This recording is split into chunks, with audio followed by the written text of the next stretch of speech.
Hello,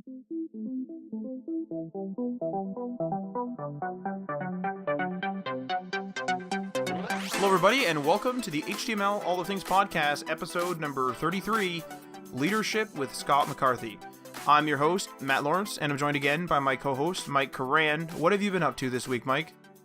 Yeah, thanks, Matt. So this week, again, it's just been kind of keeping my head above water with client work, contract work.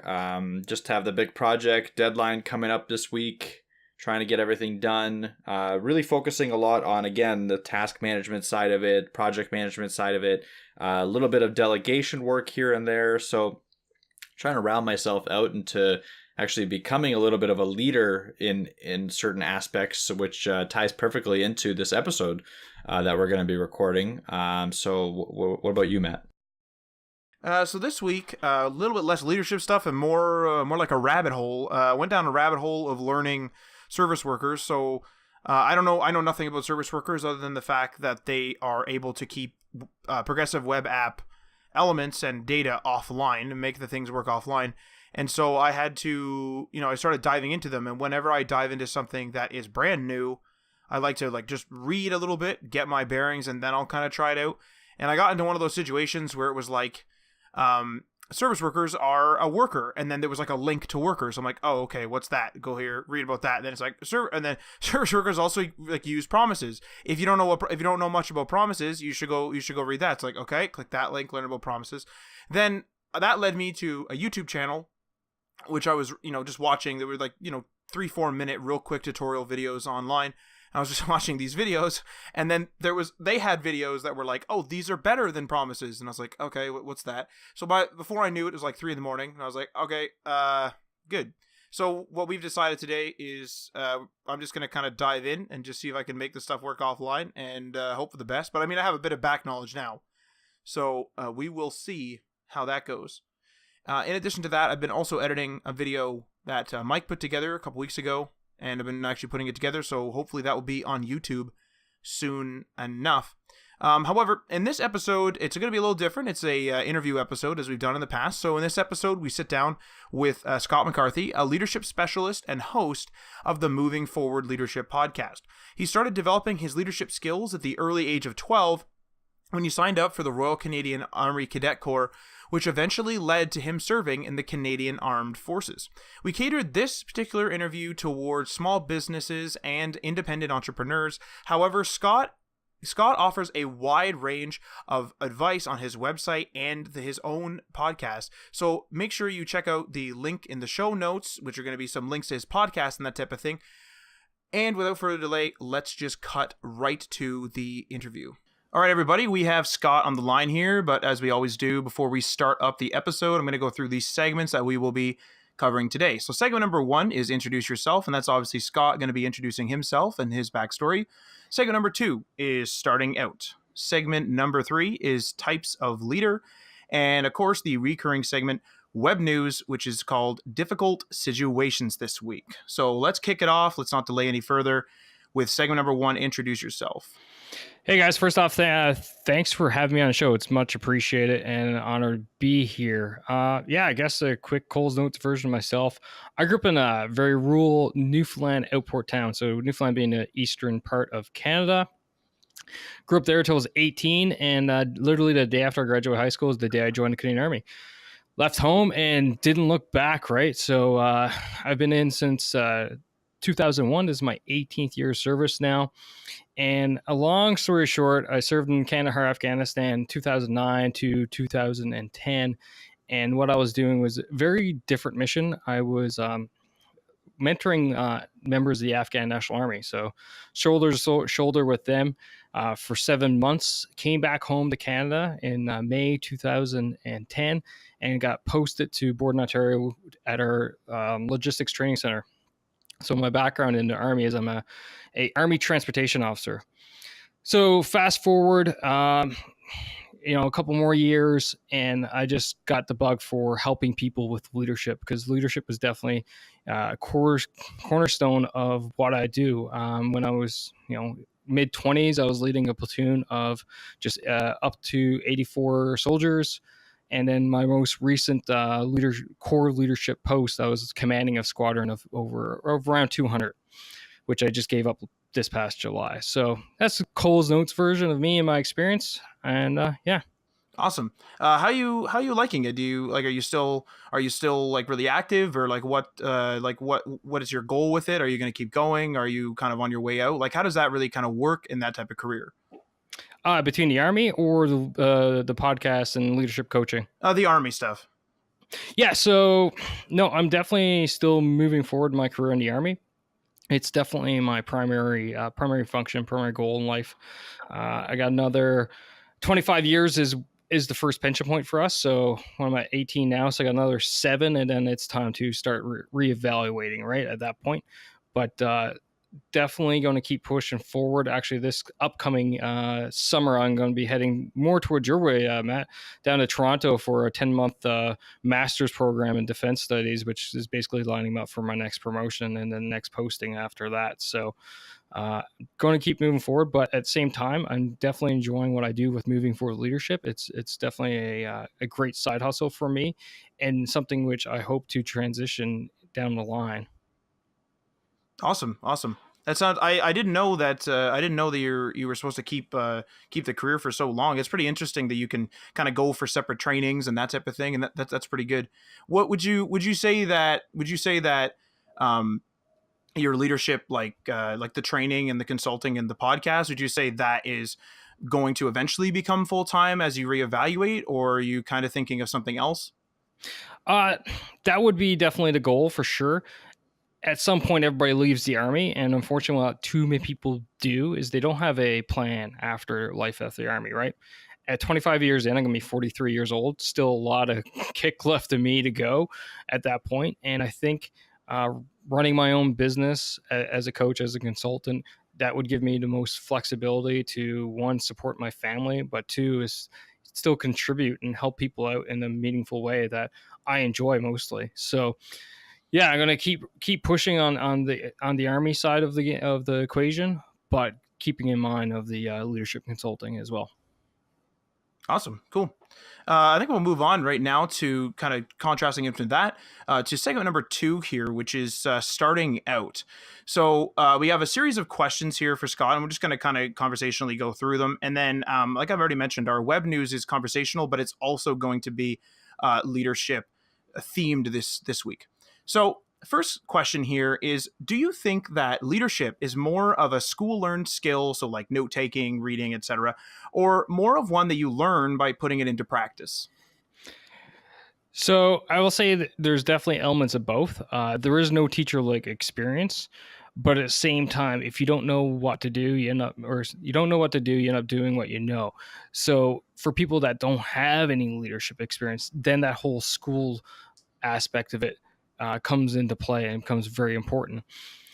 So when I was like brand new young platoon commander, mid 20s, I think around 24 or so, I didn't know a whole lot.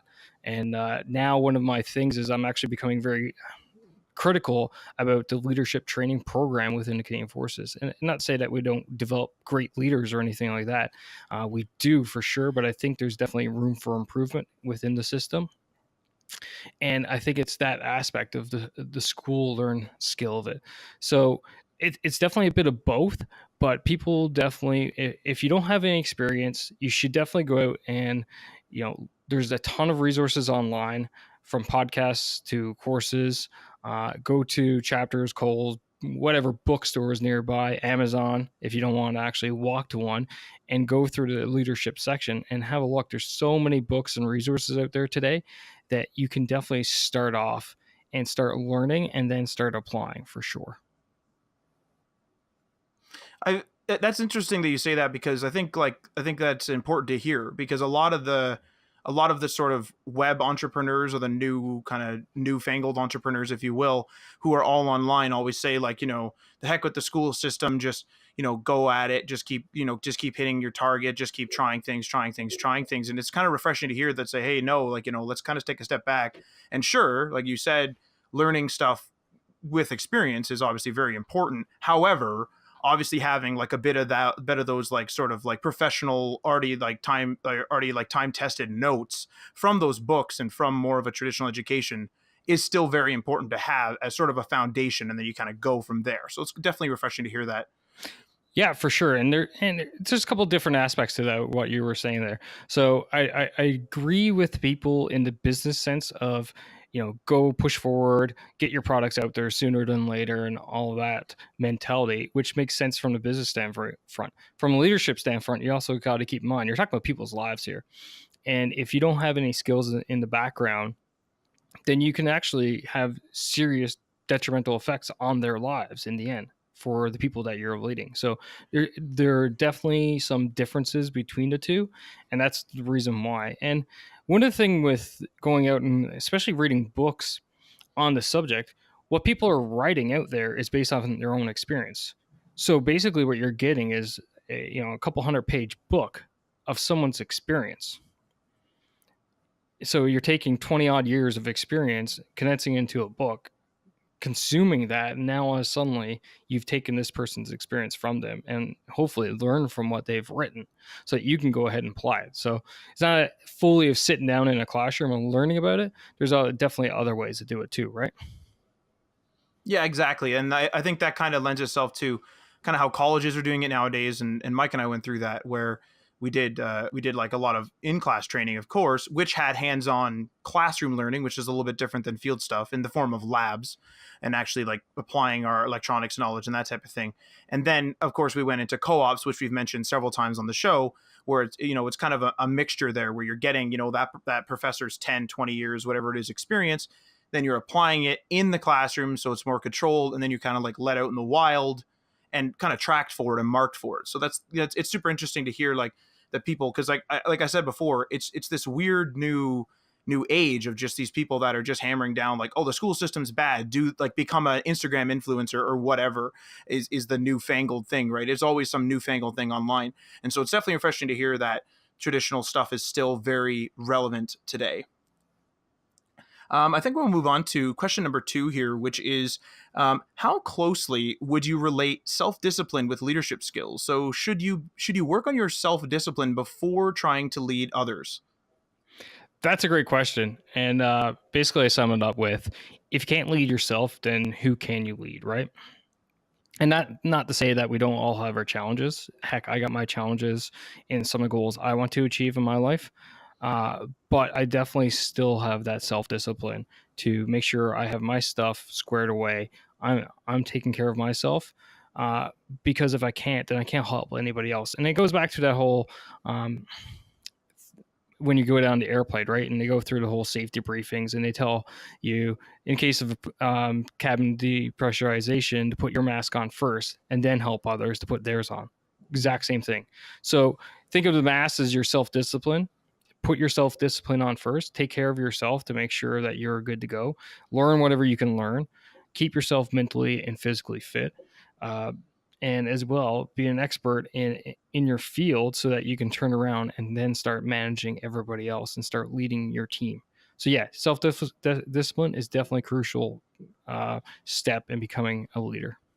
Would you say, Scott, that becoming a leader also in turn helps your own self-discipline, because it kind of makes you look at it both ways?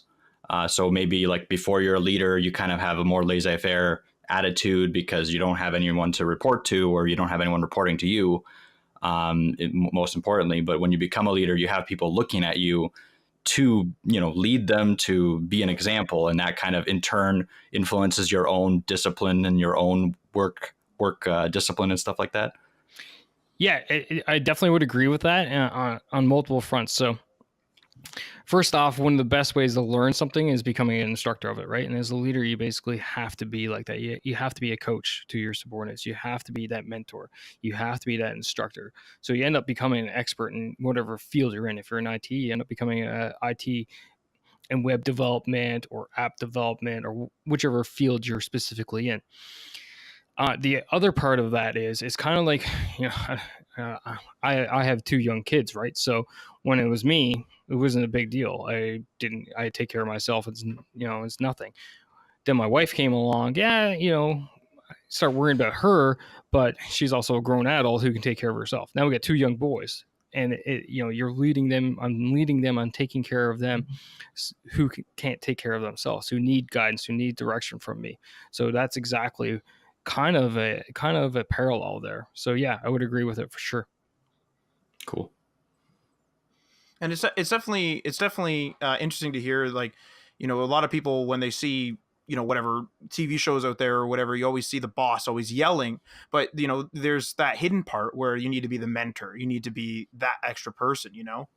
Yeah, we're gonna get into this part a bit later for sure, so I won't go dive too deep into that, but I always find it funny that people's ideology of military leadership is that Gunnery Sergeant Hartman from Full Metal Jacket opening scene, where he's just walking around the barracks room yelling and screaming at everybody, calling them down to the dirt.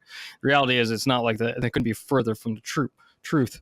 There are definitely times when that happens, and there are times when it's needed to happen. I would say even in the military context, out of the military context, there are definitely times when that style has to be applied, but it's definitely not all the time. In fact, what you would notice down the line is the more you rely on that style, the less and less dedicated your people are going to be, and what you're going to find is you're going to end up getting a higher turnover rate.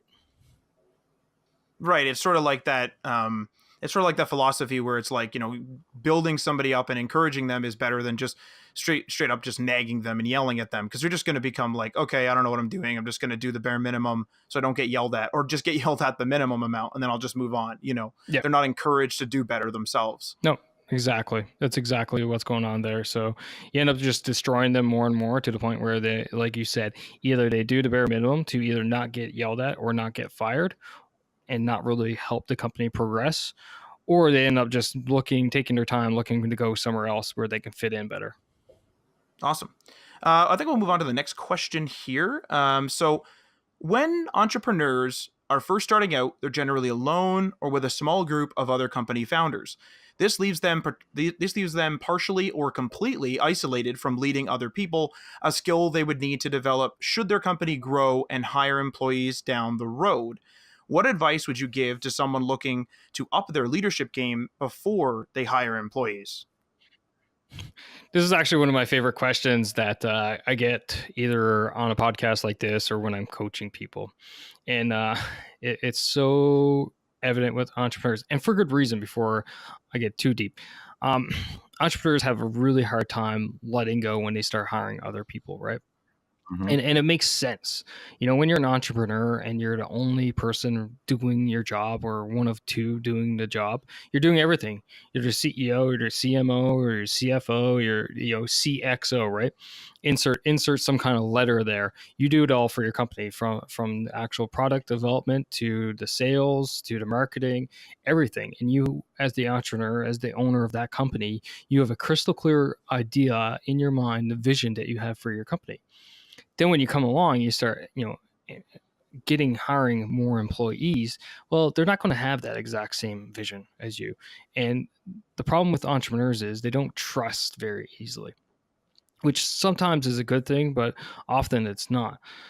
So what ends up happening is they just dive in. They keep doing what they're doing this whole time.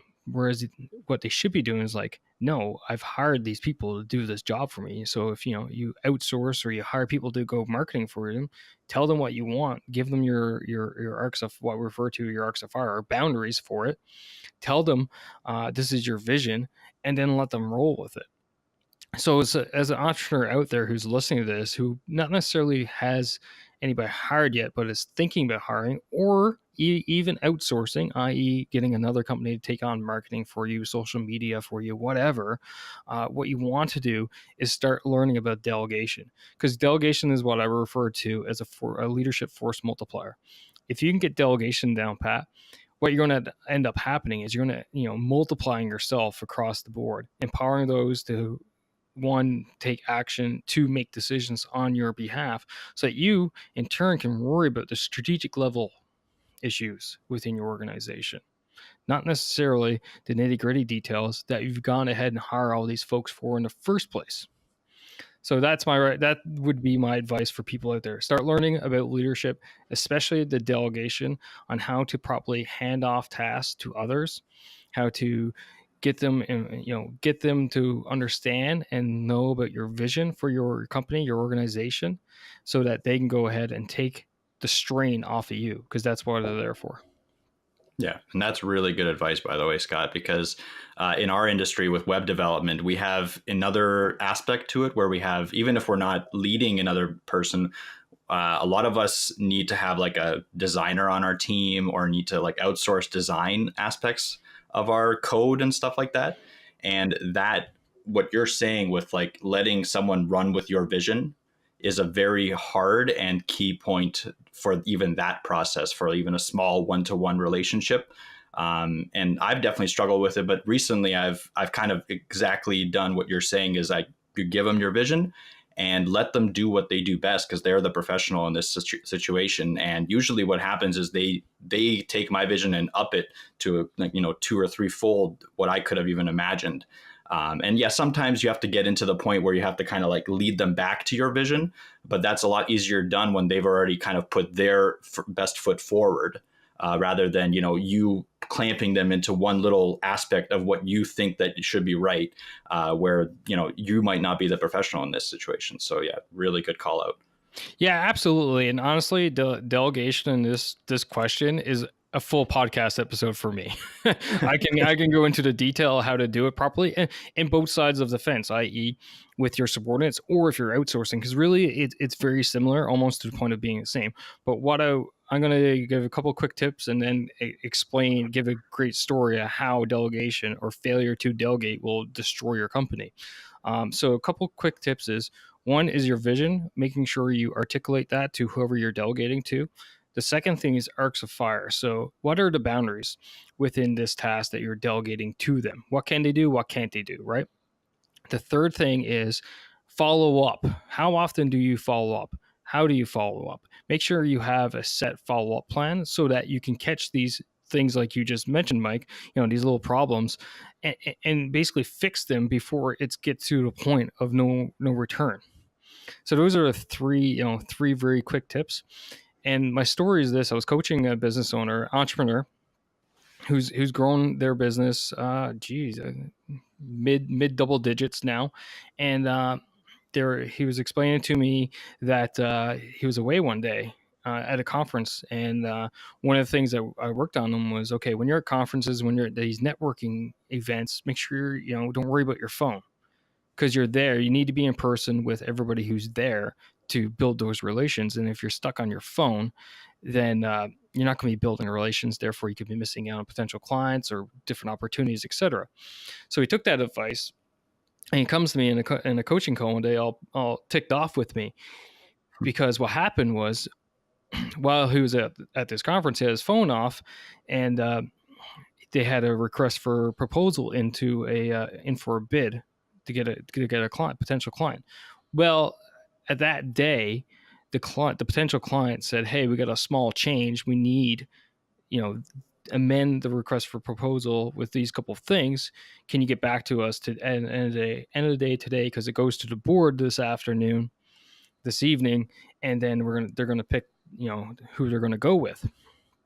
Well, of course, he didn't delegate to anybody to make the call. So what happened, right? You missed out on the potential contract. So he's all ticked off with me, and I walked him through this whole chain of events. I'm like, well, because you didn't delegate, that's the reason why you guys lost, not because you had your phone off. And he's like, well, what happens if one of my guys did it up, and let's say, for example, they only put the price at $5,000 when I know we could have got 10. I'm like, yeah, well, guess what? How much do you have right now? 0. Right. Is 5,000 better than 0? Yeah. Right. It is. Do you think you could have coached your guy after the fact to get him to the point where he would be capable enough to go ahead and make that call to make it 10 grand? He's like, probably. I'm like, exactly. So that's the problem there. Mm-hmm. Yeah, delegation seems to be key number one, and I definitely understand that. That's something that I think I'll struggle with once we do hire our first employee, which could be happening fairly soon. It might be another theme of this podcast, is the fact that we are looking to expand and get some more people, or at least more contractors on staff.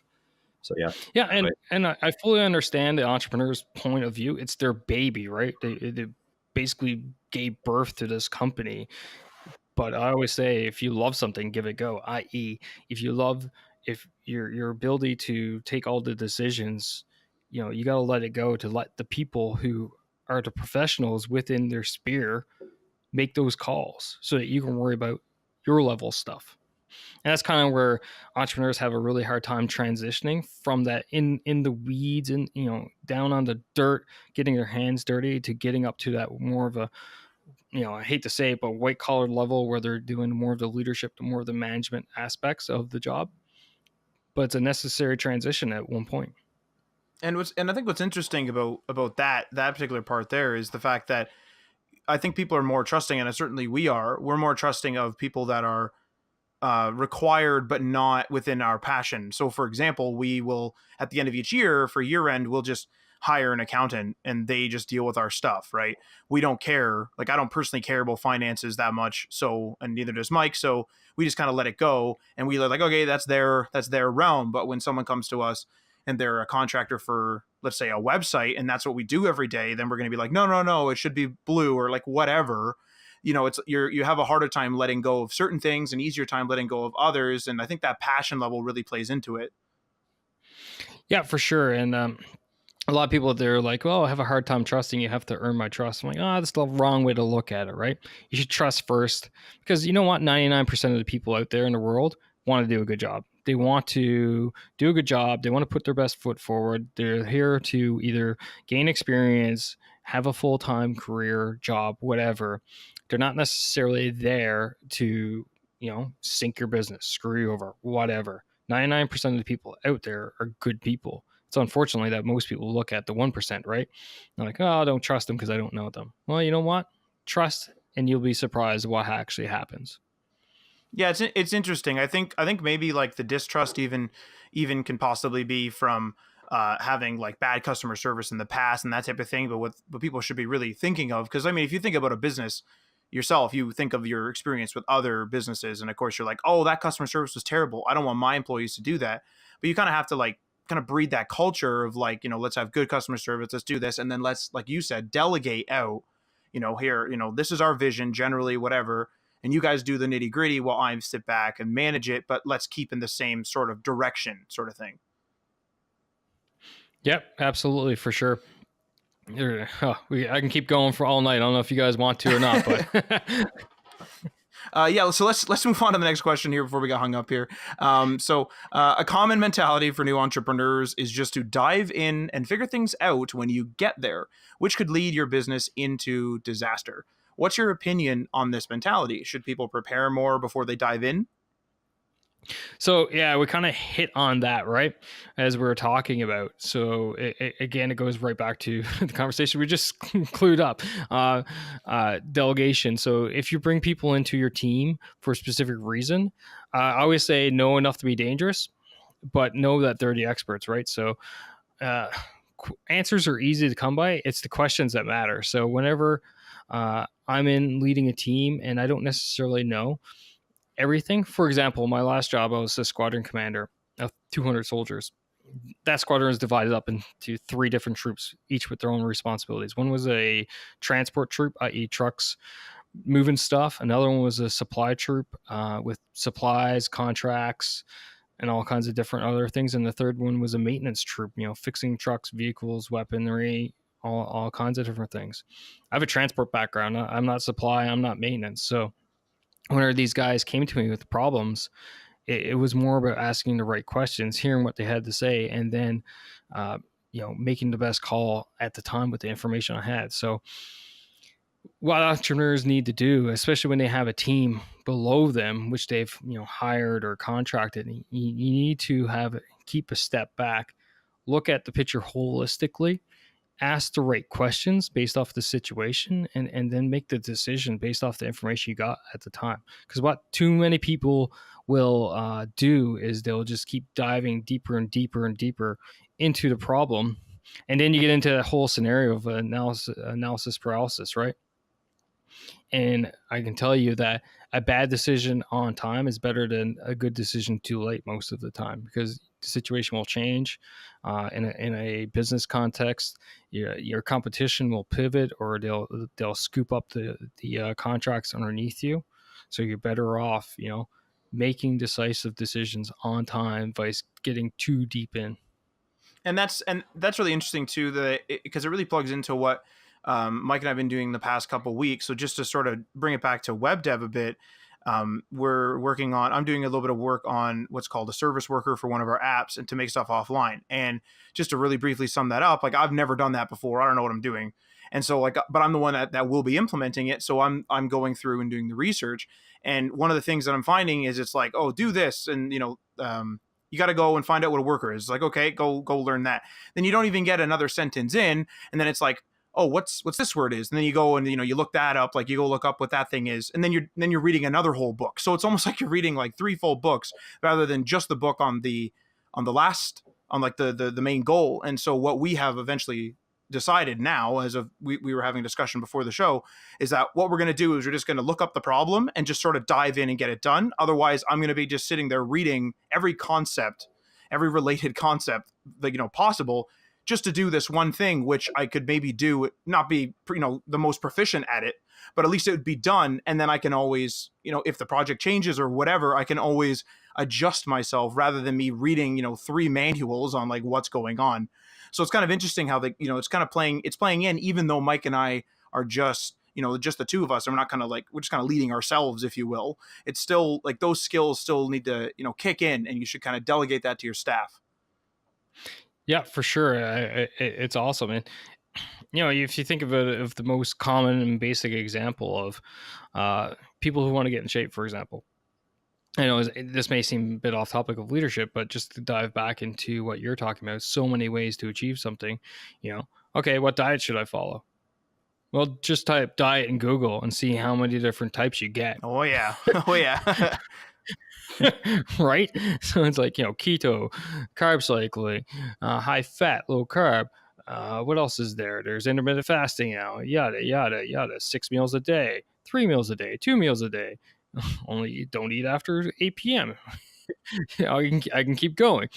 But the point is, you basically got to, look at the problem, analyze it, and then attack. And if you got a group of people that you're leading, that's when you use them for their strengths, whatever their strengths are. If you're attacking this, and someone, if you're doing an app or website development, there's a guy that's great in the back end. All right, let me know. Start informing me what we need to do there. There's someone who's doing the graphic design work, right? Start telling me, and you start pounding them with the questions. There's someone on the sales side, okay, start pounding them with the questions. And then you basically form a team and launch at that problem, individual size portions. Yeah, and that makes it more manageable, because like now you're not, because you'll just have information overload even on one topic. Like there's full books on most topics, and each topic's made up of subtopics, and it's just like this rabbit hole of, just like you said with the diets, it's just way too much. And just dive in, get it done, because at the end of the day, if you didn't deliver that product, that app, or lose the weight or whatever you're doing, that looks a lot worse on you than not setting the goal, or just researching the goal and not even doing it at all. Yep. Yeah, just to sorry Scott, just to add to that is, like, sometimes you will make the wrong decision, but just making a decision, going through the process of implementing something or trying something, will give you a much better outlook on then making the right decision in the future, or like really shortly after you've made a decision. So that's another thing that I kind of try to practice. If I'm stuck on the analysis paralysis side, I will just choose something, go into actually implementing it or doing whatever I've chosen, and make kind of adjust my decision as I go if I need to. Yeah, for sure. And there, again, we could have another full topic on decision making, methodologies, and stuff like that in these scenarios. But what I will say is, I love failure. I love failing, and I love making mistakes. Why? Because I learned something from them. And that's the most important thing. So when you make that call and you end up making the wrong one, well, it may not necessarily be too late to fix is the first thing. Too many people think, oh crap, I made the wrong call, the project's done. No, if you keep up to date, keep people up to date, and you catch it early, you can always pivot. It's not a big deal. Maybe you need a little bit more time, maybe you need a little bit more resources or whatever, but it's still achievable. But what do you learn from it, right? That's the most important thing. And I got that from my dad. My dad used to always say, show me a man who makes many mistakes, I'll show you a smart man. And that's basically what he is saying. Yeah, that's a really good point. Really good kind of send off to that topic is that you should be making mistakes. Obviously, be afraid of making the ultimate mistake of the business failing, but in that, know that you need to deliver. So make the small mistakes, don't make the big ones. Dive in, get in there, pivot, do all that type of stuff, and hopefully you'll be okay. No one knows the future, but that's really what you need to do. You just lead it, get it. Go toward that direction of the business, get that app done, get the website done, whatever, and just try to do everything you can to get that done. I think what we'll do. Oh, unless you had a comment there. Sorry if I cut someone off there. Yeah, just to sum all that up, basically it is make the best decision you can at the moment with the information you got. For sure. I think we'll move because this is another related question, but it's kind of on the flip side. So, how tied up should leaders get into the details? Should staff worry about the details and leaders focus more on the big picture? So, for example, if a leader just sets a sales goal without having the intricate details of how to reach it. So that's a great question, and there's definitely two sides of it. Leaders definitely need to worry about the big picture. 100%. That's the whole reason for a leader. Wherever you're at in the organization, if you're the owner, you got to worry about the big picture. And your staff do need to worry about the details. Now, is that to say that you don't care about the details whatsoever, that you never hear about the details? Not necessarily. Again, you go back to those regular progress briefings on a project or whatever, and that's when you can get those detailed back briefs or information. But day to day, definitely you cannot worry about the details because you're just going to get overrun. And what's going to happen is you're going to end up micromanaging. You're going to be doing the job of what you hired people to do. And then I love at that point, I always go, well, who's doing your job, right? Because someone needs to be worrying about the strategic view of the company, organization. And if you're worried about the details day in, day out, then no one is taking care of that strategic vision for the organization. So yeah, it's basically twofold. I would say 90% of the time you need to be worried about the big picture, and then 10% of the time have a quick look at the details and ask your questions just to make sure that. And reality is, all you're doing is making sure that your people are still in line with the vision that you got. Yeah, like you were saying before, Scott, it's that knowing how to ask those smart questions. So know enough details to ask those smart questions of the project, but not enough where you would just interject into every single decision that's being made. Exactly. That's what you got people for. Mm-hmm. Free up your time. Your time is valuable. Your time is limited. If you're worrying about the font color and font size on a particular section of a web page, no, that's what people are there for, right?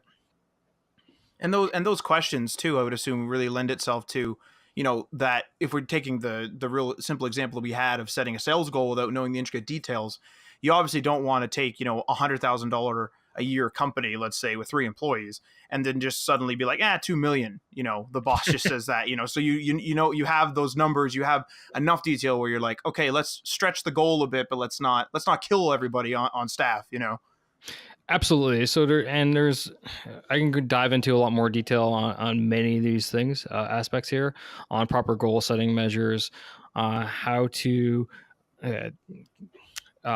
give your vision to your team. But basically, you want to exercise what we refer to as mission command. So let them know what you want achieved, give them the resources to do so, tell them what their constraints and restraints are, i.e. things they can and can't do, and then let them have at it. And tell them to come back to you with options, because you know what? Most of the time your team will have better options than what you can think of. So maybe you do have that sales goal in mind, and let's say it is $2 million.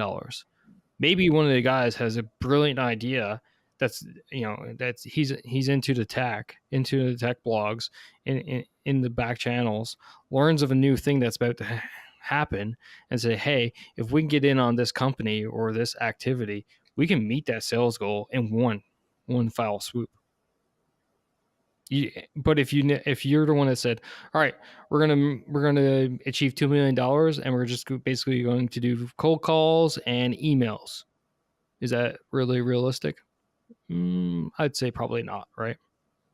Yeah, and like keeping to the original plan, like if that was your original like plan, or that was your day in day out, you shouldn't expect to change. But you're right, asking those questions would reveal like, hey, Jim in the office says that we should, that he found this Bitcoin thing or something, like, when it was brand new, like he found this thing and maybe we should be looking at that, or whatever the newest thing is.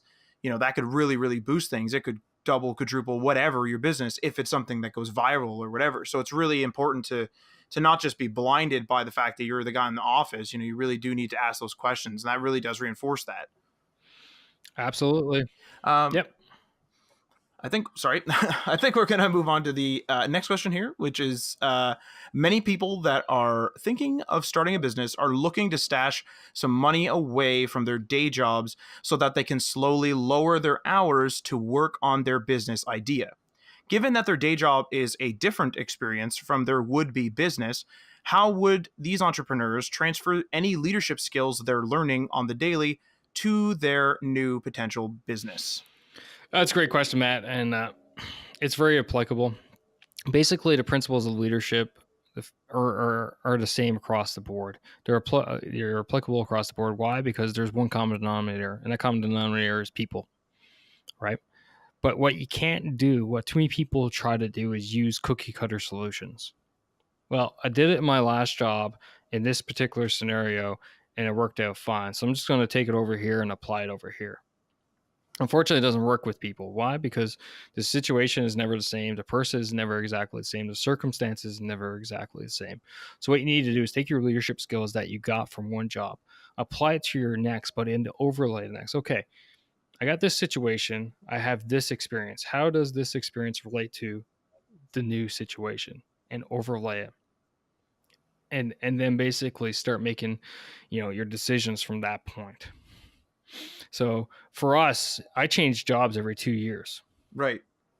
Constantly changing jobs every 2 years. I go from one spectrum. For example, I spent 4 years in Edmonton at various operational units. I left there, spent 4 years at our training center in 2 different jobs.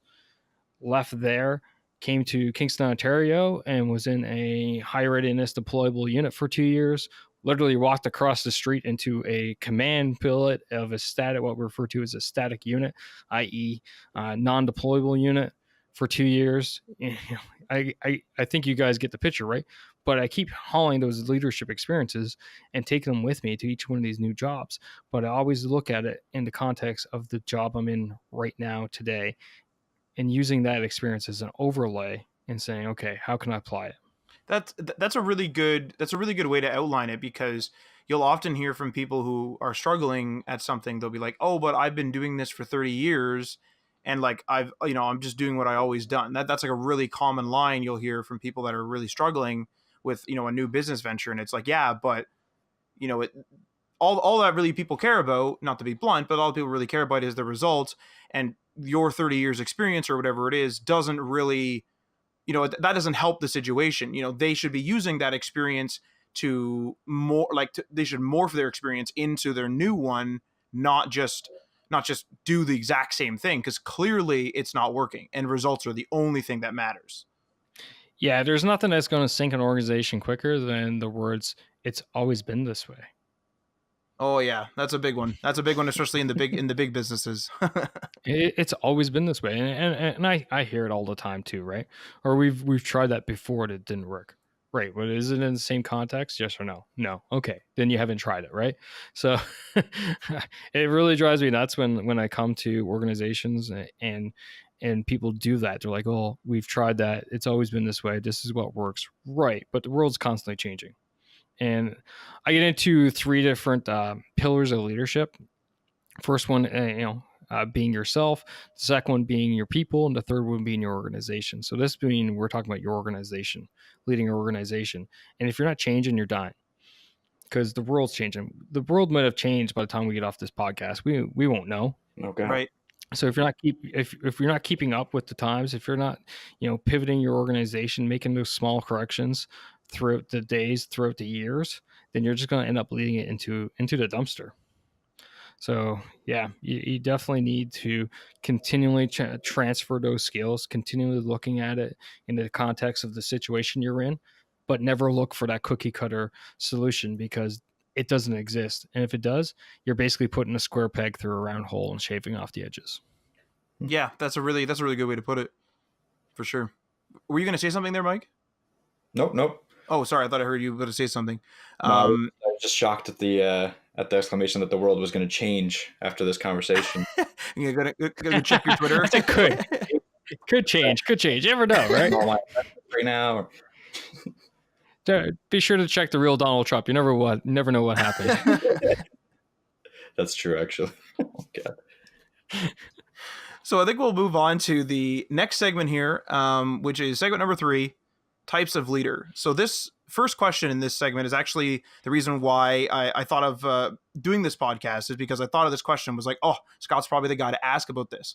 So one of the things that I always struggle with a lot is trying to determine what kind of leader I want to be. I want to maximize my team's output, but at the same time, I don't want to be the quote unquote force to be reckoned with when entering the office. I often flip between being a ruthless, money only kind of leader and a laid back, sort of tech culture leader, or something in between those.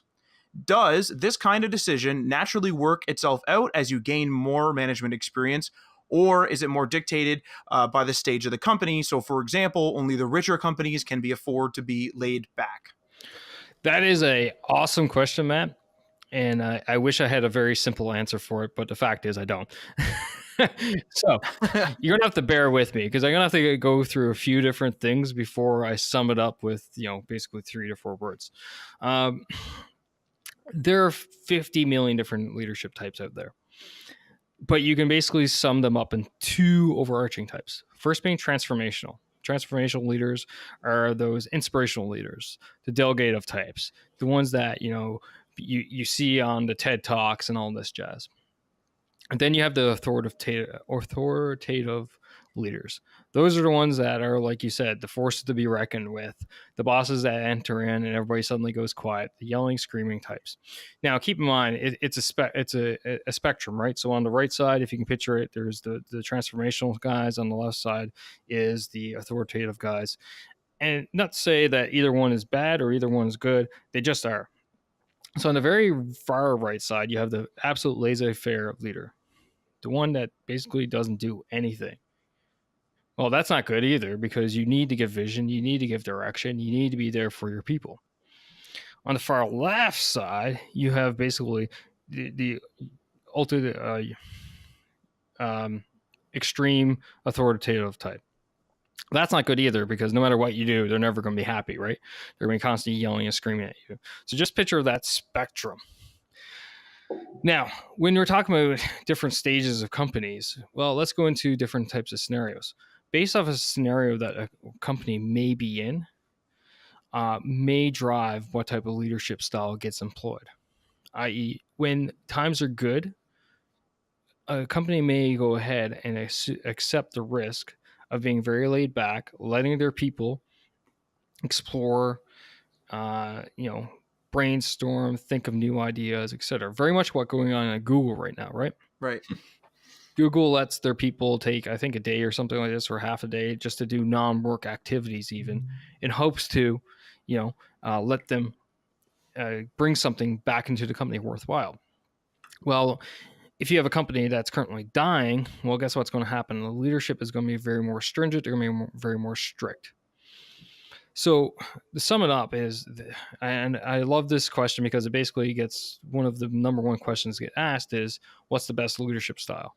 And the best leadership style is the one that's the most applicable for the situation that you're in at that moment.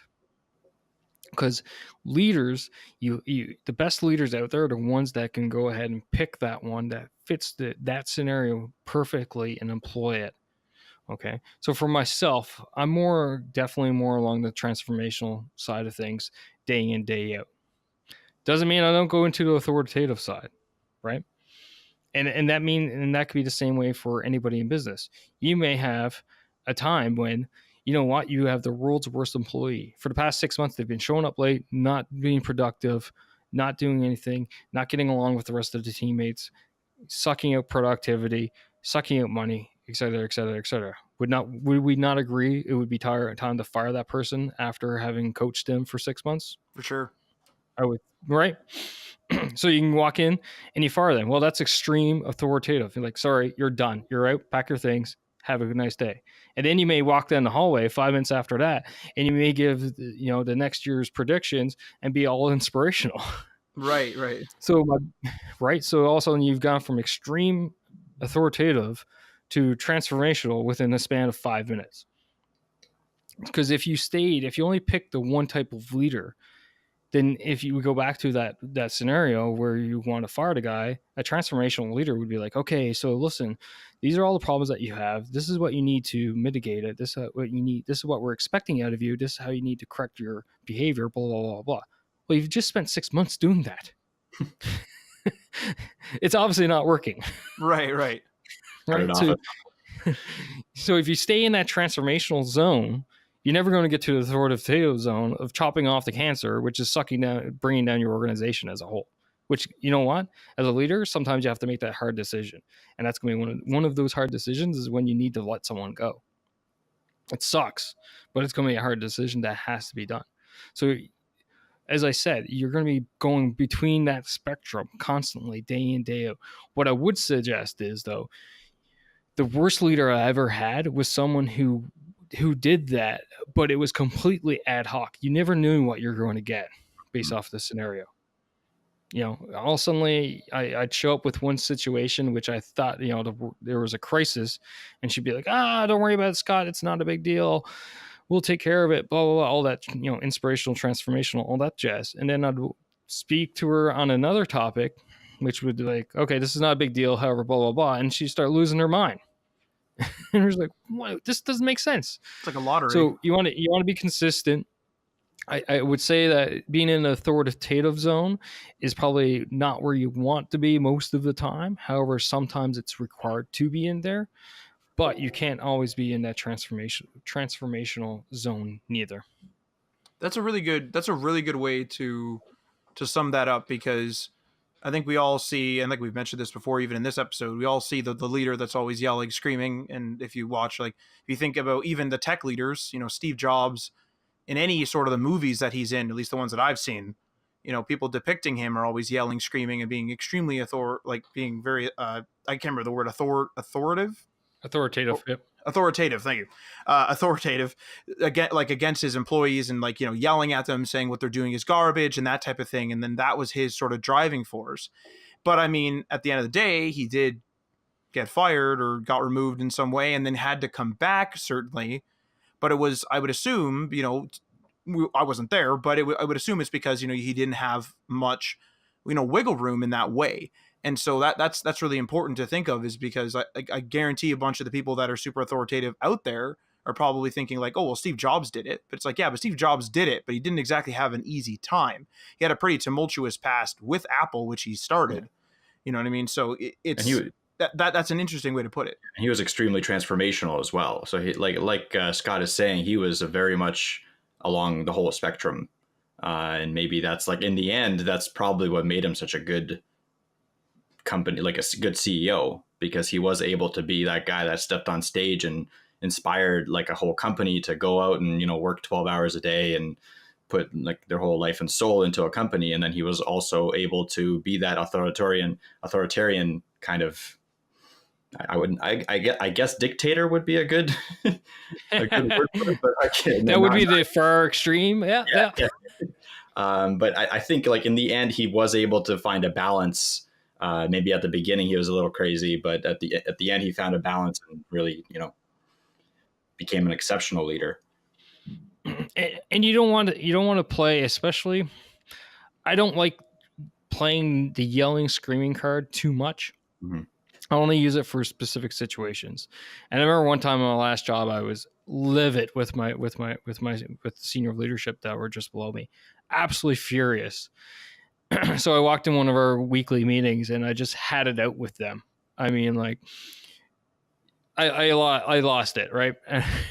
walked out. I walked out of the conference room, slammed the door behind me, and went to my office. And my second command came to see me like 10 minutes later, and I told him, I said, "No one. I see no one else today. I don't care." But the thing was, like, that got heard across my higher organization, like my sister squadron, like people over there heard about it, and I was like, yes. Absolutely. And it's not because, I wanted people to be like, holy crap, Major McCarthy lost his crap. No. What it showed to me was, one, I don't do it often, because if you do something often, it loses its influence, its impact, right? But the second thing is, it showed everybody actually that it mattered and I cared, to the point that I was willing to lose my crap like that. So you gotta be careful on how much you employ these various styles, and I'd even go say tactics. You need to be one type for the most part, but you need to be able to transfer depending on the scenario, right? So for me, I'm very delegative, as people will hear if they listen to my podcast, listen to me speak. But like I said, it's easy for me to transfer over into the authoritative side, come back into the transformational side. Again, it's all situational dependent. One kind of sub question I thought of when you're mentioning that is how important do you think, in terms of leader type, is approachability? Like, do you if you're, let's say you're the top of the company, do you really not want people to be able to approach you? Do you think that approachability is very important to play that mentor role? Like, how important do you think that is? Absolutely crucial. Absolutely crucial. I will tell you, you'll not hear, especially if you're in a very large organization, right? In my last one, again, 200, think 200 people, very, slightly wide, very deep, all ranks. Anybody from the lowest rank, i.e. private, all the way up to my captains could talk to me, and they knew they could talk to me. Now, there are obviously various arcs, i.e. a private couldn't come up and start, mouthing off about their captain. But if there was a problem based off of the work that was going on, things that were hindering them from being effective or efficient with their work, they knew that they could come up to me and explain it to me. Excuse me. And you need to be that, because you're not going to get any better information than the people who are at the ground level doing the job on your behalf. On my beginning, doing my walk around tour, I ran into one of my civilian employees. I got introduced to him, and he is a maintenance guy, materials. So think welding, painting. Actually, his specialty was painting. Anyway, on my walk around tour, and I ran into him and got introduced to him. For 45 minutes, this guy just went off on me about the work conditions, the problems that they were having, the shortages in staff, equipment, yada, yada, yada, yada. This is a guy that's achieving what I need to be achieved at the ground level. And he's the one that's giving me all this core information about the problems that we're having. Right. Right. So guess what I did? Took notes, went back and started fixing problems. So that approachability is crucial, because in the end, your people are the ones that are out there achieving success on your behalf. They're the ones that are doing the sales calls. They're the ones that are working, developing the web. They're the ones that are doing the whole app development, back end, front end, et cetera, et cetera, et cetera. If you're in a bit of a larger organization where you're more focused on the strategic level stuff, the management level stuff, and not necessarily worried about the day-to-day execution, your people have to be able to approach you to let you know about these issues that you may not be aware of that are going on. That's really important. And and even though, like you were saying, the welder or the painter was, very clearly still completing what you needed done, eventually with all those problems, it could have fallen apart, and then you wouldn't have been able to catch it. But you were able to get there, essentially boots on the ground. You eventually you learn what's going on, and then you can slowly start to fix those problems, and you're essentially pivoting or moving resources, however that was solved, before everything collapsed. Things were still getting done, but they Yep. were getting better at the same time. Absolutely. And another little hack for this that this does, it actually gives you a confirmation whether or not your vision and information that you're being passed on to your subordinate leaders are actually hitting the ground level when you get. So what I used to do is once a week get out and walk what we refer to walk the lines, right? I'll spread out across 8-9 different locations. So I'd get out and see all the troops that are doing the work on the ground level and talk with them. And every now and then I would catch that that information wasn't being passed on. So where is the communication breakdown? Because lack of communication is what's going to kill an organization, along with it's always been done this way. It's just that lack of communication has the potential to do it a hell of a lot quicker. So I would go out there and I would find times when I'm like, why the heck is this not being communicated to the guys at the ground level? This is important for them. This is important for us.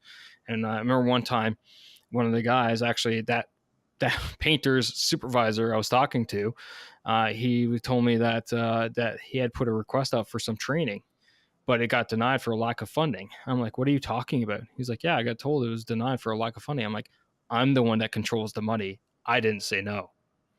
So they just say someone had a bad day after that, right? So that whole transition part from transformational to authoritative that kind of occurred that day. But it's that whole bit of being approachable, because I wouldn't have known that, and then all of a sudden we wouldn't have had that new capability for the training. Yeah.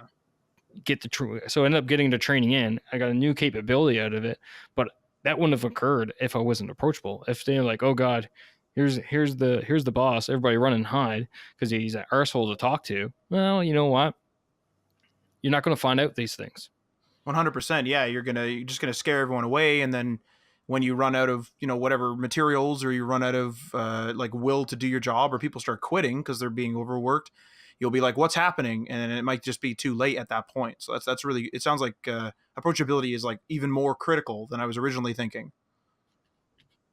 Absolutely. And the final point that I will make is that you can be as approachable as the day is long.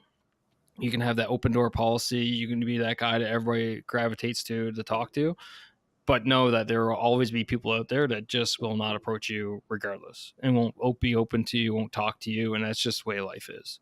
And you just have to accept that. Not everybody's going to be the Tommy the painter that will yak your ear off for 40 minutes and giving you the gears when you're the new guy on the ground. Would you say that, or would you say then, just based on that it's critical for you to, I don't know whether you'd have to take like a note on who talked to you, but like, would you say that you need to talk to everyone? Like, should you be the one doing the engaging if you're the leader, or you just kind of like allow someone from the team to call you or whatever? Both, for sure. You got to trust, in this in this scenario, we're talking about something that a leadership organization that's fairly, deep. So what I mean by deep is very numerous levels of supervision, right? Managers. So you definitely need to know who your go-to guys are, right? Tommy was one of them. I in every scenario, I could pick up a phone and I could call or go see someone that was at the ground level that I knew I could trust, that would give me the no BS answer of what's going on in the ground. But at the same time, you can't go ahead and basically go around the backs of those people that are closest to you in the leadership chain either. So it's a very fine balance, delicate balance that you have to keep there. But definitely knowing those who you can talk to in those scenarios, especially when there's some kind of crisis ongoing, will help you down the line. And if you're doing these walkarounds, talking, you should try to engage everybody, because you don't want to give that sense of people who are special and people who are not. Right? Because as a leader, everybody should be your top dog guys publicly. And what you're trying to do is build up your team that way. Right. Okay. I think that actually leads really well into our next question here, which is related to this one again. How much, if at all, does the job then dictate the type of leader needed? Yeah, so we kind of hit on that, right? Yeah. So if you're in a crisis, you're definitely going to be more in that authoritative style. It doesn't mean you can't apply transformational aspects, but if you're in a crisis mode, you're definitely going to be applying more authoritative because you want to hold tighter control, and it's human nature because the risk is so much higher. Uh, if you're at the point where the company could be collapsing, believe me, if you're at the top, you're gonna be holding all the control. But at the same time, you have to know that it's going to be sucking up your life and time. So you have to be able to try to mitigate that because you still do have people and you still have people who are experts. So a lot of companies out there, a lot of them still try to keep in that transformational line during these crisis moments because in the end they find that they come out on better. And example that I have was from 2008, the financial downturn. I was talking to a business owner up in the Bay Area, and he didn't let off one single employee during that whole downturn. He didn't. Oh, wow. Yeah, not one. He found work for them to do, whether that it was keeping the office area clean or actually doing their job. But he managed to keep them on the whole time. And then once the work started coming back, then things got better. So he definitely stayed in that transformational line, even though it was risk. So it's really hard to dictate. Again, it all depends on the scenario and the situation you're in. But often, what people will find is that in crisis times, they will go towards that authoritative time style, and then when times are good, they definitely swing over to the transformational style, like the Google example I got. But if you can try to keep there and inspire people, because I've read examples and interacted with other companies where in 2008 there were times when people didn't basically work for free because the company said we will pay you back when we start getting the cash flow again, and they stayed on, worked for free, and believed in the vision, believed in the mission, and sure as hell, that's exactly what happened. Another example, one of the oil companies up in Alberta, instead of firing people, they slashed everybody's salary by a certain percentage and said, okay, the times are not so good right now. Instead of firing 200 people, we're actually going to cut people's salary by 20% across the board, and leadership included, in that way. So you definitely, again, we go way back. It's all scenario based. Having that overlay, looking at the information you got at the time, and making the best decision, and then applying the right style at the time. Right, and I think that even covers. I think we'll end up skipping the last question here in this segment because we've touched on that several times, which will lead us right into. And I know we had a discussion before saying this could be an episode in itself. So let's see how this is going, or see how this goes. I'm going to hand it off to Mike for the web news this week. All right. So for the web news this week, difficult situations. So when faced with a difficult situation, having a strong leader is critical to guide the team through the storm. This is obviously easier said than done. However, because there are so many aspects of a business that a leader has to keep in mind, things like employees, asset management, capital, revenue, expenses, stuff like that, we're going to go through an example scenario. So like a kind of, I wouldn't say it's a worst case scenario, but kind of a really bad scenario. And we'll kind of bounce some stuff off you, Scott. What would you do in this kind of situation? And obviously there's going to be a lot of variables to it, so you can be quite general if you want, but I think narrowing down a very specific situation might get some good insight into at least your thought process through kind of some turmoil. So in this example scenario, let's say there's a struggling app development business. There's one boss and 5 employees. The business is struggling to find customers and therefore can't afford to pay their staff wages for any more than maybe a couple months. The company does have some valuable assets, though, in the form of some useful apps that could be put up on sale to raise capital. So, and I'm going to ask a few questions here. How critical is employee loyalty? Should layoffs be step one? Should assets be sold off before layoffs are even considered? And then the last question here is, if layoffs are inevitable, how do leaders soften the blow, or do they just move on? You're tickling a number of aspects for me. First off, being leadership, and the second, you're tickling my MBA background too. Perfect. So, yeah, this scenario, it is highly complex. There will be no guaranteed answer. But I would say, first off the bat, layoffs should not be step one for sure, because it costs you 13 times more to hire a new employee than it is to keep a current one. And if you do vision the good times returning, and that you will need those 5 employees, then your best bet is to try to keep all 5. Now, the MBA side of me will go, okay, what are all 5 doing? Are they actually required by us as a company, or could their skill sets be cheaper to be outsourced?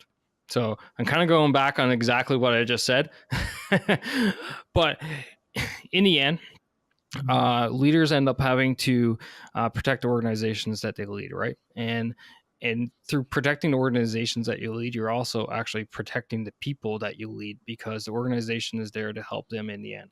So I gave a presentation to a group of business students once, and I did the whole Army intro, and I said, what's the bottom line that the military does?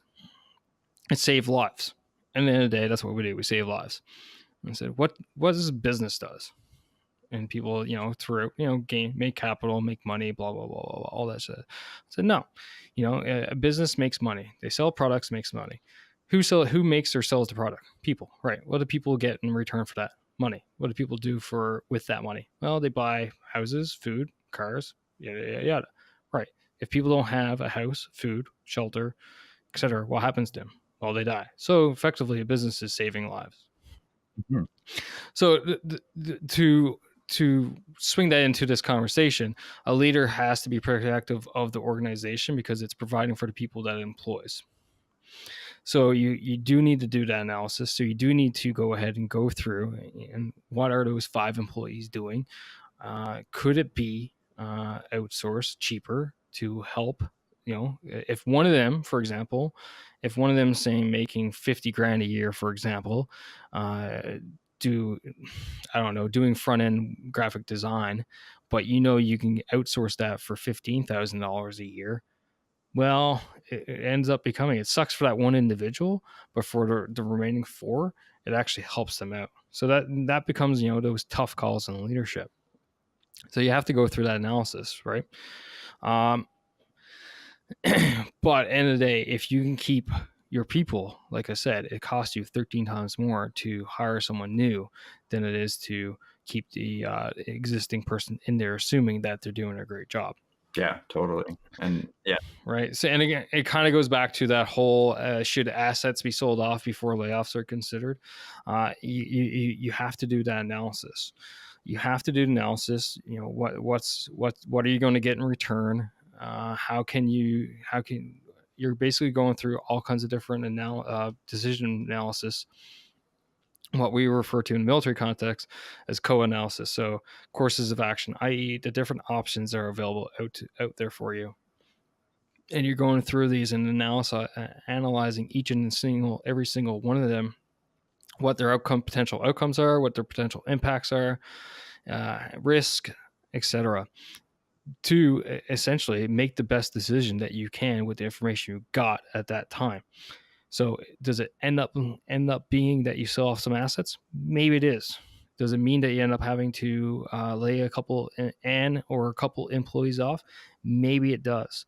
But end of the day, what you're trying to do is protect the organization so that you save the lives of those that you're employing within it. And unfortunately, for those that are getting laid off, can leaders soften the blow? Yeah, they can, absolutely.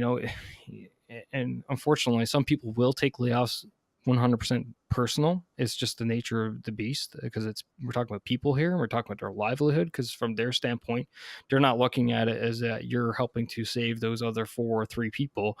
They're suddenly out looking for a job. So how can leaders soften the blow? Well, there's a few different ways. They can be open and transparent with their people. First off, guys, we're in for a rough haul right now. We are looking at all the different options. However, there may be some layoffs, there may not be, and a lot of people would get really scared about that right away, because they're like, well, maybe my five employees are going to start looking for employment elsewhere and jump ship. Yeah, that's a risk for sure. But maybe you're going to get them to work harder, because they're going to start wanting to prove to you that they don't want to lose their job. Or maybe they're going to start working harder because they want to try to turn this boat around. So you can soften the blow that way. Keeping it transparent and open.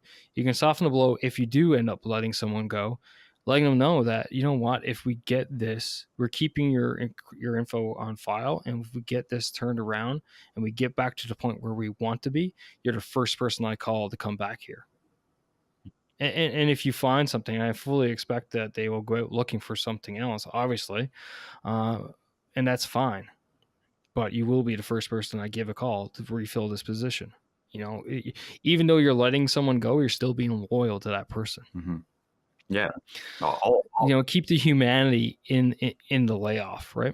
Yeah, and like all those are fantastic points. Honestly, I think this would be one of my most difficult situations that I would have gone through, because if I would have to consider laying people off, I think that would be the hardest thing for me. I think, telling someone, being assertive with them is something that could come naturally, but being the one that tells them they have to, find another job. And your suggestions about softening the blow are definitely really good, even for my own arsenal of leadership. So yeah, thanks for that. Yeah, no, and you don't mind, I got a couple more things to add in there. Yeah. I'll throw in a real life example. So not that I had to lay someone off, but there was a policy changed, and basically I ended up having a position cut in one of my jobs. And I had to inform the person. I said, listen, unfortunately, like, come certain date, I can't remember exactly the date now, your position is no longer here. We're being forced to abolish it, and you won't have a job anymore. And that sucked, right? To have to tell the person that. But I said, hey, listen, I am here for you. If you need it, because that person worked directly for me. I said, if you need a reference, whatever, you need some time right now between now and your last day of service, your last day of work, to do interviews, to go job hunt a little bit. If there's a job, whatever, just let me know and we will support you. And these are other ways, right? And this builds loyalty and credibility, because other people hear about this and they're like, heck, I want to work for that person because they take care of you. So that's the first thing I want to talk about. And then the final thing I wanted to mention was somewhere here. Oh yeah. Do you just move on? That was part of the question, right? Do you do the business and move on? Yep. So yes and no. You don't, in the terms of, go ahead, try to soften the blow, keep the humanity, but you do just move on after it's over, because you don't have the time to sit around, wallow in self-pity that you just had to let someone go, because the organization and everybody else who's left in the organization still needs you. And I'm going to do a probably a harsh comparison here, but it's like when I've lost friends in theater operations, I don't sit there and wallow in self-pity that I've lost my buddy. I'm like, no, what they want me to do is keep going on with our mission, and that's how I can best honor this person. So it's if you take that type of mentality, now I'm not for anybody out there, I'm not comparing troops dying in combat to layoffs here. I'm just using as an example of the type of mentality you need to employ. You can't sit around and go wallow in self-pity that you just let someone off, because everybody else still needs you. You need to push forward on that mission, i.e. getting the boat turned around, keeping your organization alive, keeping your company alive, so that you can hopefully maybe bring that person back at the end of the day. Yeah, no, those are really good stories. I mean, it's a tough one. Like, I think one of the things that you mentioned before, actually, in the previous segment, was that one company that managed to not lay anyone off, and strive through the dark times. And I think coming out of that with everyone still having their jobs would probably make your company significantly stronger. And if you're able to do that, I'm guessing that would be your suggestion, right? Like maybe give yourself a pay cut, do whatever you can, hustle, get your team together, and get as many ideas out there as possible to, cut costs or, move the business in a different direction. Those are the things that you should be doing first. And in a worst case scenario, which is kind of what we're talking about, then you consider those options and softening the blow and stuff. So all that together, I think, really gives a really good picture of a very general leadership mindset for our listeners and even for ourselves, myself and Matt, going forward. So really appreciate that, Scott. Hey, no worries, man. That's what I'm here for, right? Yeah, yeah. Thank you.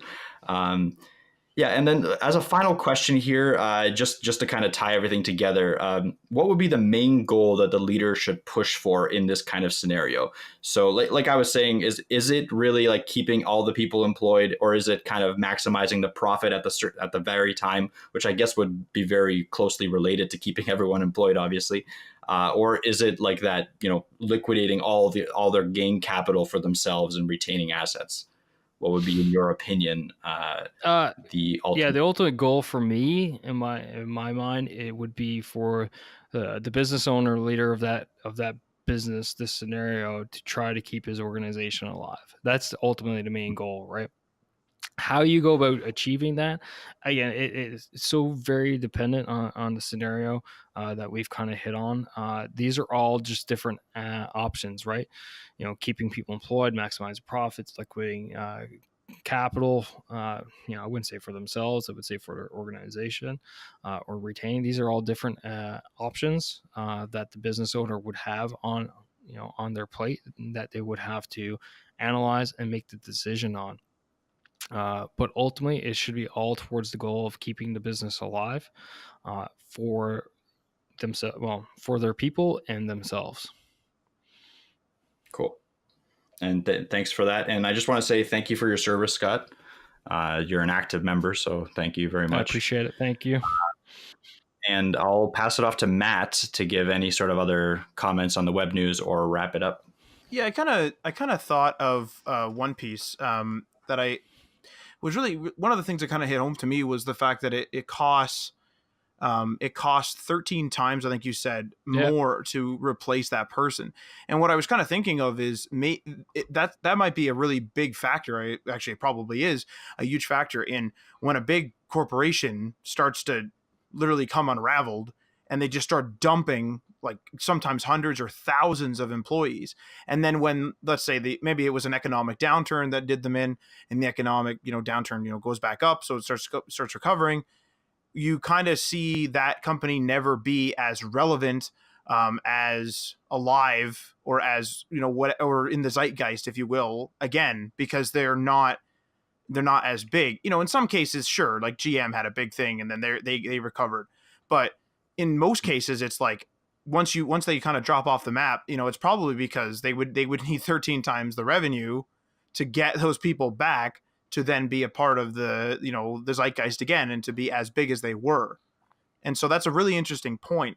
That kind of really hit home to me, because I always kind of thought like, oh, we're small business owners. You would think the small business owner would just cut and run. Like, oh man, like I'm gonna just like try to save myself. Like, sure, save the business, but like I'm gonna try to like hold it down for, like, let's say Mike and I. But like, that's a really good point, is I don't want to fire somebody and then have to pay 13 times more. And I'm not saying it's all about numbers either. I would still have difficulty firing somebody for sure, but I would be more of the mentality, or I was more of the mentality of just like, that was a higher option on the priority list. I think it was more like maybe number 2 or 3. It's like, okay, we have to get rid of people, and that's just a part of life. But now, that kind of has me double taking on that. So that's a really interesting point. Yeah, it is. And I had a great podcast interview with someone on my show regarding that subject, employee loyalty. Lady by the name of Heather Younger. Awesome. awesome show, awesome guy. We still keep in touch. Anyway, so that 13 times. So you got to keep in mind that's not just core revenue. That is, if you take in consideration the job post, the amount of time that you do going through creating everything that is needed to create, to post a job, the interview process, the selection process. And if you keep going deeper and deeper, right, as more detailed the requirement gets, the deeper it goes. So it's not pure revenue. A lot of people immediately go, well, it's going to cost, if they're making $50,000, it's going to cost me, 13 times that, which is about $650,000. Don't think so. Not in pure revenue or pure costs, but it will ultimately if you look at all the hidden costs and stuff like that. Sorry, guys. And the other thing is that organizations, what you'll find, is when they'll do these massive layoffs, those companies can come back, or generally the only ones that are very specific in a centralized area. So basically, they're the only one that does that very specific function in their area, and people aren't going to move. If you go back to another scenario that I talked about earlier, was the oil and gas company that slashed everybody's wages by 15, 20%, or whatever it was. I can't remember off the top of my head now. Right, that's another way. It's just options that are on the table. And ultimately, I think I've said this many times, it's making the best decision with the information you got at the time. So they decided to just cut everybody's wages to get balance sheet, essentially, and hope that the economic return would come. And it sounded like it ended up working out pretty well for them. And that's like the ultimate, like as you discussed during the question, like that's like the ultimate loyalty gain. Like those people are gonna go out of their way for that company. If there's like a downturn again, they're gonna be like, okay, maybe I need to work harder, or I'll like wash the floor or something, even if they're a programmer or like whatever it was. That's a really interesting way of retaining loyalty. And I actually had one other kind of sub question that I thought of was, so like you were mentioning that you could go to the employees and kind of say like, hey, we may have layoffs, and that might have some of them, jump ship, or that might have some of them say like, oh, maybe we need to work harder. How much should a leader in this kind of instance keep things, kind of covered up, or keep things to themselves? And the one thing I always think of is like, should people just be more transparent and just say like, hey, we may have layoffs, but if you guys can make this app a month earlier, it would be really great for us? Like, should leaders say that, or should it be more just like let like the chips fall where they lie? Yeah, one of the worst things in this scenario would be the rumor mill, right? And that's one thing you definitely don't want going on, is rumors floating around, because nothing kills morale, nothing kills productivity like rumor mill. Oh, especially of potential layoffs and firings. So you definitely want to nick that in the butt. And the only way to nip rumor mills in the butt is being transparent about it. I would say that there is definitely a need to limit the amount of transparency, i.e., if you knew exactly to what date the company could work to, probably wouldn't be the best idea. But if you say, we got about a couple months left right now at our current spending rates, we are looking at all the options on the table. Getting rid of you people are one of the last options. However, we may have to get rid of one or two in the interim. Again, we don't want to, but that may be an option. I think that would bode better than saying nothing, or going to the extreme of saying, all right, everybody, here's the balance sheets, here's the projections. If we don't hustle, we're dead at 23 August. Right. That's super. It's super interesting, because it's one of those things where it's like you don't want to lay everything out on the table, but you really want to quash those rumors, if you will, and you really want to like make sure that people aren't, because like, I mean, that might just cause everyone to jump ship right away. Is if there's a big rumor that really spins out of control, you could be like, oh, they're planning on getting rid of us next week anyway. If that catches on, then everyone's just gone. Meanwhile, that wasn't the thing. Yeah, and he's like, well, why should I work right now? I'm just going to get fired next week. Apparently. Right, exactly, and I think, and we've my dad went through something similar where, like, he's like he's a millwright, and his original company, they ended up like idling the plant he was working at, but there was like a million and one rumors, and he was lucky enough to get out because he was like ready for retirement at that point anyway. But it was just one of those things where there was a million and one rumors from, oh, we're not getting severances, to we're not getting this, we're not getting that, or we are getting this, or they're going to double it. Like, it's, from the positive all the way down to the worst Yep. possible thing. And that did cause, a lot of tumultuous times where it's like, oh, what's going to happen? This was when I was quite a bit younger, but even then it's like, what's going to happen? So, Yep. yeah. And it's not to say that it's let me rephrase this.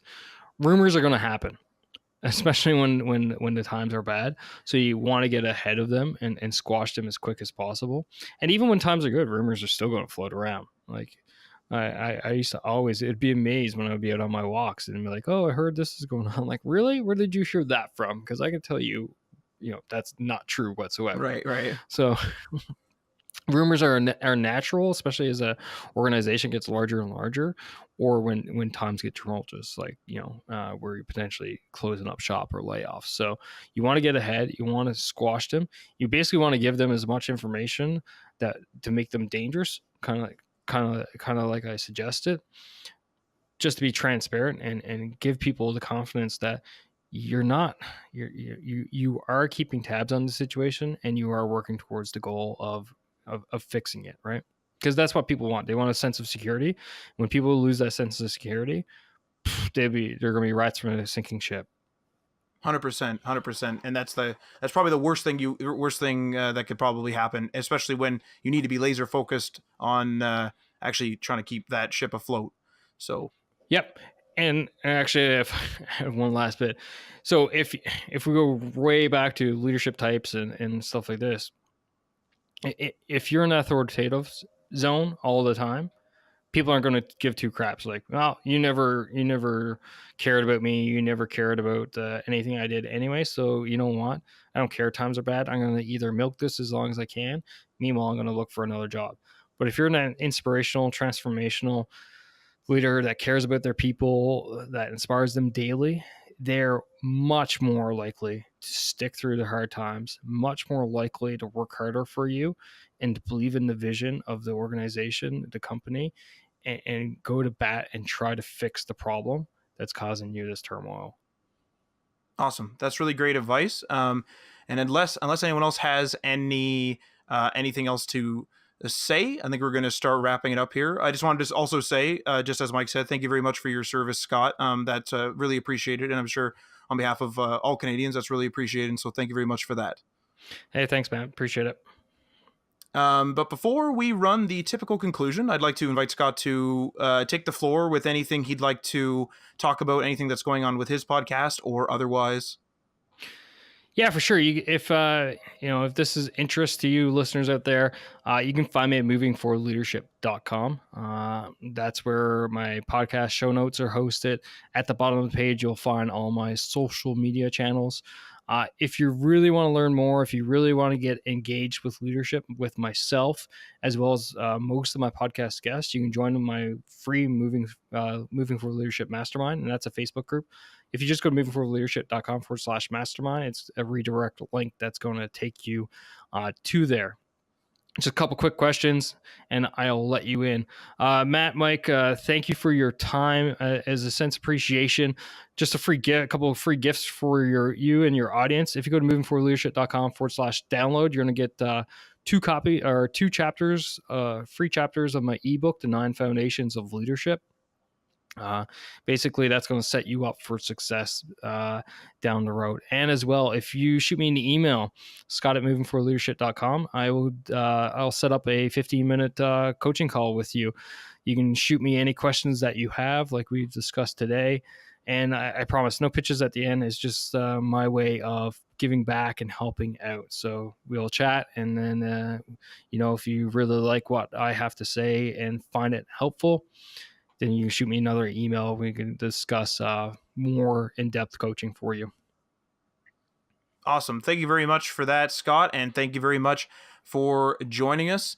And to the listener, thank you for listening. And make sure you don't miss an episode by subscribing on the platform of your choice. You can follow us on the socials via @HTML All the Things, which is on Facebook and Instagram. You can also find us on Twitter via @HTML Everything. We are on Medium and GitHub.